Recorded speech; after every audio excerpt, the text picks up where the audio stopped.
L'architecture et la création artistique venues du Maroc ont depuis longtemps acquis leur lettre de noblesse. Une reconnaissance bien au-delà des frontières, qui est aussi celle de tous ces métiers de la décoration, du cuir et des métaux qui ont fait la réputation d'un artisanat qui ne connaissait pas encore le terme de design.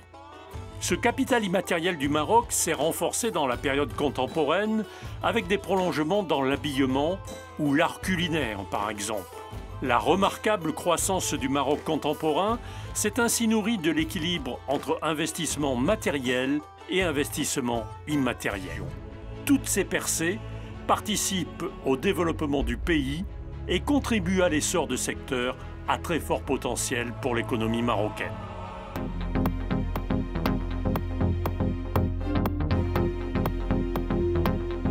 En matière d'application des droits de propriété industrielle, le Maroc dispose d'un système moderne et conforme aux standards internationaux. Le système de protection des marques au Maroc ne date pas d'hier. Le premier dépôt d'une marque remonte à 1916. Disposant d'un cadre législatif et juridique solide, le Maroc a connu ces dernières années un fort développement du système de marque, lié principalement à l'ouverture et à la modernisation de son économie.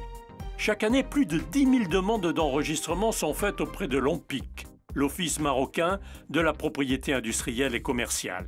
Le Royaume a adopté en décembre 2014 une nouvelle réforme qui vient consolider et renforcer ce système, notamment sur la protection des brevets d'invention, des dessins et modèles industriels et des marques. Le Maroc est ainsi passé aux standards internationaux les plus exigeants en matière de propriété industrielle.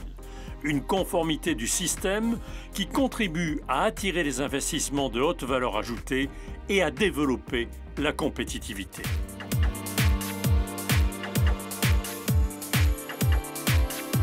En parallèle à ces efforts, le Maroc a su redécouvrir et adapter au goût du jour ses savoir-faire. Le renouveau de ce design vient d'une nouvelle vague des designers marocains. Qu'ils concernent les objets de la vie quotidienne, la décoration d'intérieur ou l'artisanat, à travers le zellige ou les tapis, avec cette nouvelle génération, c'est une rencontre entre tradition et modernité qui magnifie les couleurs et les matières qui ont toujours fait la réputation du Maroc. Les entreprises ne sont évidemment pas à l'écart de ce mouvement. Le design peut être un outil formidable de distinction par rapport à la concurrence. J'invite les entreprises marocaines, les grandes PME, les petites PME, ou même les TPE qui sont en train de devenir des PME, d'intégrer le design dans leur système de management. Parce qu'il ne faut pas qu'ils pensent que le design, ça va me coûter cher. Si vous ne faites pas de design, ça risque de vous coûter très cher. Pourquoi? Parce que vous n'allez pas être concurrentiel, vous n'allez pas être innovant, vous n'allez pas avoir un pouvoir de différenciation. Et encore mieux, si vous ne déposez pas vos modèles, vos marques, ça va vous coûter encore beaucoup plus cher. Et c'est l'économie marocaine qui peut en prendre un coup.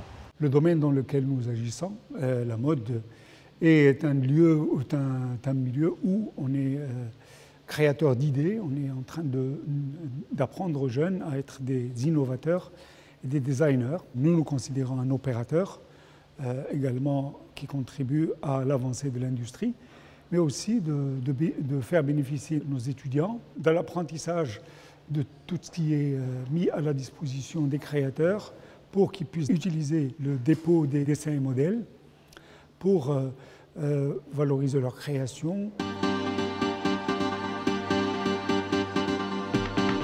Pour aller plus loin, l'OMPIC, l'Office marocain, mène un projet pilote en collaboration avec l'Organisation mondiale de la propriété intellectuelle, l'OMPI.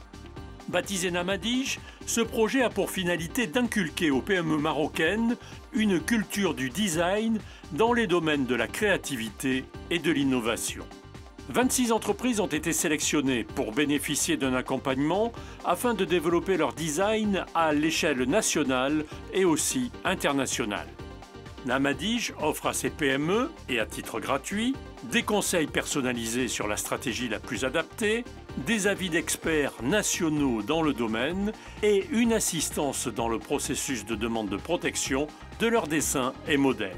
Particularité du réseau Namadij, il fédère intervenants des secteurs publics et privés, des associations professionnelles, des écoles liées à la création et des organismes publics. C'est un accompagnement qui se déroule d'abord part une réunion globale avec l'ensemble des entreprises cibles, ensuite un entretien au sein de l'entreprise, de telle façon à faire l'ensemble de la découverte du processus de création, de mise en œuvre de dessins et modèles et en même temps de sa production, bien sûr avec un préalable qui est le dépôt de dessins et modèles. Cette initiative de Namadige nous a ouvert les yeux sur une réalité qui est tout autre de celle qu'on croyait être au début. L'accompagnement, en fait, nous a éclairci une situation qui nous paraissait un peu floue à l'origine, qui est celle du volet juridique de la protection industrielle et intellectuelle. Et de ce fait, c'est comme si ça nous avait permis de débloquer un complexe, une appréhension. Nous avons voulu moderniser le Zlij par des motifs différents que les motifs qu'on a l'habitude de voir, qui sont des motifs andalous.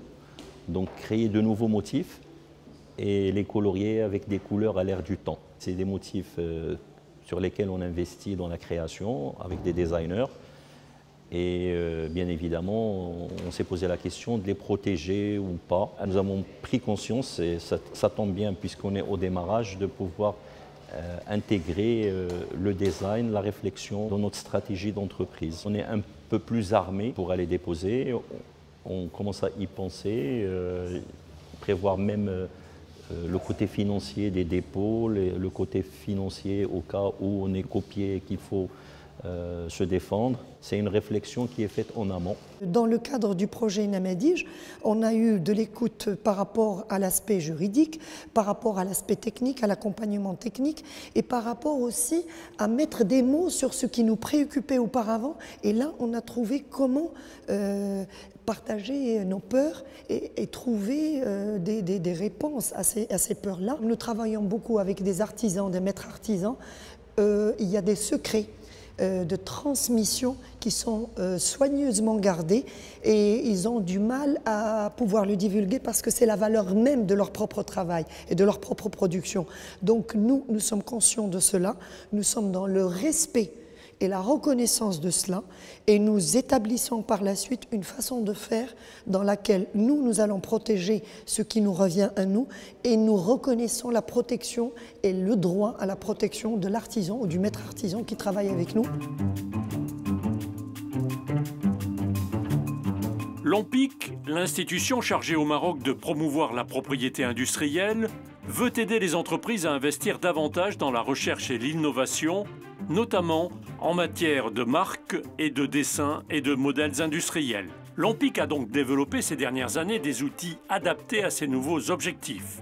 En particulier, des services en ligne avec directinfo.ma, des outils de formation comme l'AMAPIC, l'Académie marocaine de propriété intellectuelle et commerciale. En ajoutant à cette panoplie le soutien aux PME via le dispositif Namadige, l'ANPIC affirme clairement que le dessin et les modèles ne doivent pas être les parents pauvres de la propriété industrielle, mais au contraire, un cheval de bataille pour la conquête des marchés.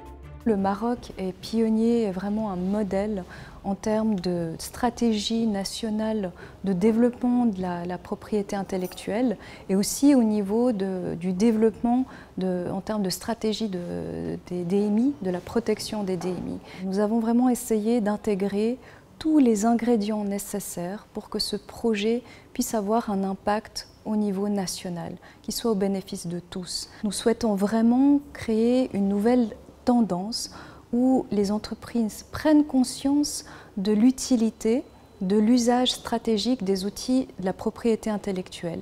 Évidemment avec un focus sur le design qui joue un rôle essentiel au Maroc, mais vraiment de réussir à capitaliser sur ces outils, sur leur investissement dans le design et leur protection à long terme.